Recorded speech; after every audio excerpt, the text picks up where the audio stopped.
이재명 대표를 향한 충격적인 정치 테러 사건이 있었는데요. 뉴스 안 보세요 또 요새도? 신문 계속 안 보십니까? 아니 테러 방지법상의 테러가 그러니까 지금 의원님은 2달이나 걸릴 정도로 이게 어려운 구성 요건을 가지고 있는 사건이냐 이거예요. 그러니까 심지어 경찰과 검찰은 그렇게 안 하고 이것까지 맡은 있다는 겁니다. 사건이에요. 아니 그러면은 그런데 왜 이 2달 정도로 걸릴 정도로 그러니까 어려운 의원님 사건인 일정은 1월 2일 계속 묻겠습니다. 1월 2일 네 번째 띄워주시죠. 아니 답변도 안 들으시고 그냥 질문을 아니 하시네요. 지금 답변 자체가 매우 불성실하고 전혀 의미 없는 답변을 하고 계신 겁니다. 전혀 네 번째 띄워주세요. 전혀 의미 없는 질문을 하시기 때문에 그렇습니다.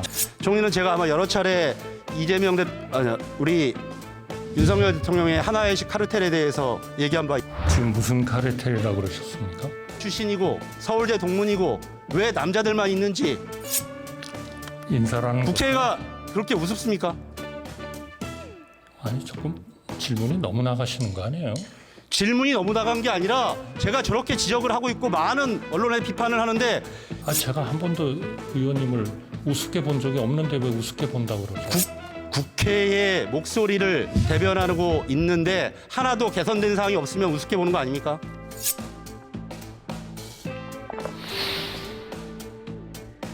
의원님 잘 아시겠지만 인사는 그러더니 최근에는 유병호 씨를 감사총장에서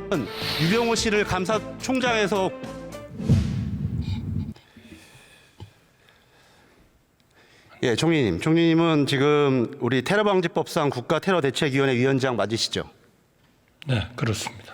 1월 2일 발생한 이재명 대표를 향한 충격적인 정치 테러 사건이 있었는데요. 총리가 알고 계시는 이 범행의 이 테러의 동기가 뭡니까? 정의를 말씀하시는 건가요? 아니요, 동기요. 범행의 동기. 그건 지금 뭐 수사를 하고 있으니까 수사를 하면은 밝혀지지 않을까. 수사는 끝났죠. 기소가 되었고 재판은 시작됐습니다. 동기가 뭡니까? 언론에 많이 보도됐습니다. 아니 지금 재판 중에 있는 것이죠. 그러니까 수사 동기가 뭐냐고요? 아니 제가 동기를 얘기할 그러한 위치에 있지 않습니다. 뉴스 안 보세요 또 요새도? 신문 계속 안 보십니까? 네, 저 수사기관이 하고 재판기관이 하는 것을 팔로우하기 위해서 그렇게 하고 있지는 않습니다. 제1야당 대표가 테러를 당했고 뉴스에 뭐라고 나왔습니까? 이 범인은 이재명 대표가 대통령이 되는 걸 막겠다. 이런 취지로 범행을 했다. 이렇게 공소장에도 기재가 되었고 여러 차례 방송과 뉴스에 나왔습니다. 계속 왜 총리님은 뉴스도 안 보고 방송도 안 보십니까? 그러면 우리 대통령도 이 사건을 정치 테러로 규정했고 검찰도 정치 테러로 보도 자료를 낸 바 있습니다. 이 사건은 정치 테러입니까? 아닙니까? 우리 테러 방지법상에. 테러 방지법상의 그 테러는 우리가 일반적으로 생각하는 테러와는 조금 다릅니다.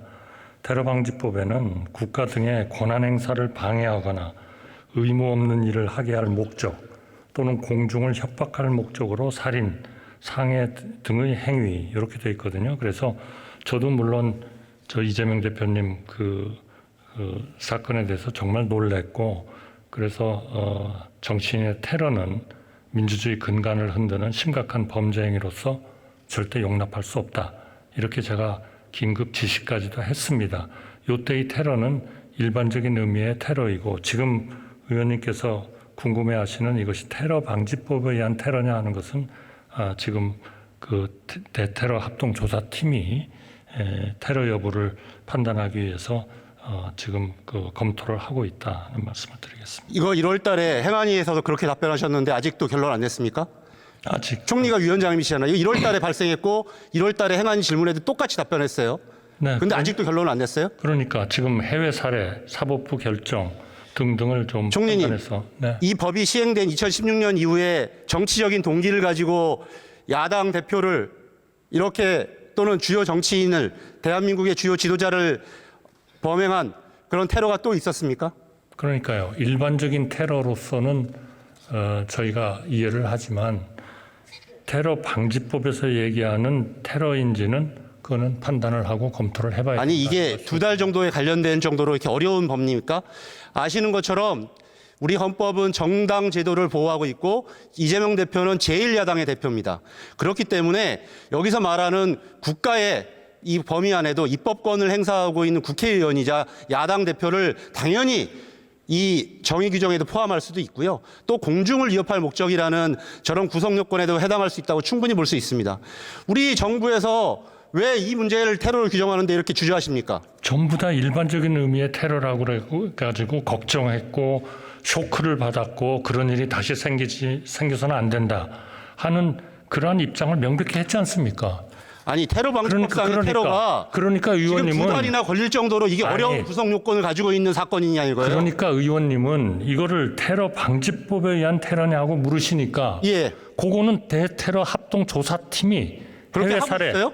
그럼 결정. 2달이나 걸릴 정도로 이게 어려운 사건이냐고요. 아니 2달인지 아닌지는 의원님께서 생각하시는 거 아닙니까? 아니 그러니까 1월 6일, 1월 2일 날 발생했잖아요. 대테러 합동조사팀이 필요하다고 해서 시간이 필요하다고 하는 거 아니 아닙니까? 그러니까 그게 이렇게 어려울 정도의 사건이냐고요. 그거는 의원님께서 판단하시는 거고요. 심지어 경찰과 조사팀이 검찰은 판단은 그렇게 안 하고 이것까지 맡긴 있다는 겁니다. 사건이에요. 아니 그러면은 그런데 왜 이 2달 정도로 걸릴 아니, 정도로 이게 그러니까 어려운 의원님- 사건인지 아니, 그러니까 의원님은- 대테러 위원장이시잖아요. 아니 그럼 의원님은 무슨 말씀을 하고 싶으셔서 아니 빨리 그러시는 거예요? 결론을 내셔야죠. 아니 결론을 내기 위해서 노력하고 있다고 아니 말씀드리지 2달이나 않습니까? 걸릴 정도의 어려운 아니 두 법률 사건이 달은 아니라는 의원님께서 겁니다. 길다 짧다 하시는 거죠. 자, 조사팀들은 봅시다. 시간이 필요하다는 거 아니에요? 그러면 하나 더 묻겠습니다. 네. 이 현장에 국정원 직원이 나갔습니까? 안 나갔습니까? 국정원 직원은 안 나갔습니다. 안 나갔습니까? 네. 저 PPT 좀 넘겨주시죠. 쭉 넘겨봐 주세요. 그런데요. PPT 세 번째 좀 국정원 넘겨봐 주세요. 국가정보원은 저기 보시면 잠깐만요. 행안위 질문에 김혁수 센터장은 현장에 나갔다고 대표했습니다. 아니 제가 잠깐 정무위 답변에서 똑같은 사람은 확인을 해봐야 된다고 했습니다. 똑같은 사람이 아니 제가 나갔습니까? 안 나갔습니까? 안 나갔습니까? 대테러 국정원 직원으로서는 출동을 안 했고 국가정보원의 대테러 합동조사팀을 편성을 해서 현장에 출동시켜서 초동조사를 실시했습니다. 초동조사는 언제 대테러 했습니까? 합동조사팀에는 초동조사는 언제 했습니까? 제가 지금 말씀드리고 있지 아니 않습니까? 그러니까 언제 의원님. 했습니까? 대테러 합동조사팀이 현장에 출동해가지고 초동조사를 그 조사가 실시했다니까요. 언제 이루어졌냐고요? 글쎄요. 제가 보기에는 이 사건이 일어났을 때 상당히 빨리 했을 것 같은데요. 정확한 일정은 제가 확인해서 저희가 말씀드리겠습니다. 대책위원회에서 여러 차례 기자회견도 했고 현재 총리는 이 테러 대책위원회 위원장이세요. 그렇기 때문에 정확히 답변을 아셔야죠. 그 사건 당시에 국정원 직원이 있었습니까? 아니면 사건이 끝나고 나간 겁니까? 그러니까 제가 지금 몇 번을 말씀드리려고 하는데 왜 답변을 아니, 그러니까 날짜를 막으세요? 정확하게 시간- 이거는 의원님 시간을 잡아먹는 것도 아니지 그러니까 정확하게 않습니까? 얘기해 주십시오. 그러니까 그 날짜는 제가 확인을 해서 말씀드릴게요. 국가정보원의 대테러 합동조사팀을 편성해서 현장에 출동했고 대테러 합동조사팀에는 국정원 직원이 포함되어 있었습니다. 그 이외에 별도의 국정원 직원은 출동하지 않은 것으로 알고 있습니다. 아니 그러니까 그게 언제 나갔냐고요. 그러니까 그거는 제가 확인해서 말씀드린다고 그러잖아요. 아니 총리는 지금 2달이나 벌어진 사건이고 제가 말씀드렸던 것처럼 제1야당 대표가 백주 대낮에 테러를 당했는데 언제 조사팀이 나갔는지도 확인하지 않고 지금 대정부 질문에 오신 거예요? 지금 일정은 1월 2일 계속 날 묻겠습니다. 1월 PPT 2일 네 번째 띄워주시죠. 아니 답변도 안 들으시고 그냥 질문을 아니 하시네요. 지금 답변 자체가 매우 불성실하고 전혀 의미 없는 답변을 하고 계신 겁니다. 전혀 네 번째 띄워주세요. 전혀 의미 없는 질문을 하시기 때문에 그렇습니다. 자, 네. 총리는 제가 아마 여러 차례 우리 윤석열 대통령의 하나의식 카르텔에 대해서 얘기한 바 있습니다. 최근에 대통령실 인사 개편이 있었는데 여러 가지 개선점이 있습니까? 지금 무슨 카르텔이라고 그러셨습니까? 보시면 알 것 같은데요. PPT 띄워주시죠. 제가 대통령실의 인사 문제를 여러 차례 언급한 적이 있습니다. 왜 대통령이 언급한 인재들은 영남 출신이고 서울대 동문이고 왜 남자들만 있는지 항상 제가 여러 차례 예결이나 대정부 질문을 지적한 바 있습니다. 지금도 보십시오. 영남이 최근에도 인사 개편을 했지만 영남이 호남의 6배, 여성은 단 2명, 서울대는 40%만 차지하고 있습니다. 하나도 국회에서 얘기한 것이 개선되지 않고 있습니다. 그렇기 때문에 이 남영동 인사, 뉴라이트들만 있기 때문에 뉴 남영동 인사라고 하는데 왜 개편하지 않고 이런 문제들 개선하지 않습니까? 인사라는 국회가 그렇게 우습습니까? 아니 조금 질문이 너무 나가시는 거 아니에요? 질문이 너무 나간 게 아니라 제가 저렇게 지적을 하고 있고 많은 언론에 비판을 하는데 대통령실 인사할 때마다 하나도 개선된 점이 없잖아요. 제가 한 번도 의원님을 우습게 본 적이 없는데 왜 우습게 본다고 그러세요? 국회의 목소리를 대변하고 있는데 하나도 개선된 사항이 없으면 우습게 보는 거 아닙니까? 의원님 잘 아시겠지만 인사는 그러더니 최근에는 유병호 씨를 감사총장에서 뭘로 시켰습니까? 감사위원으로 시켰죠.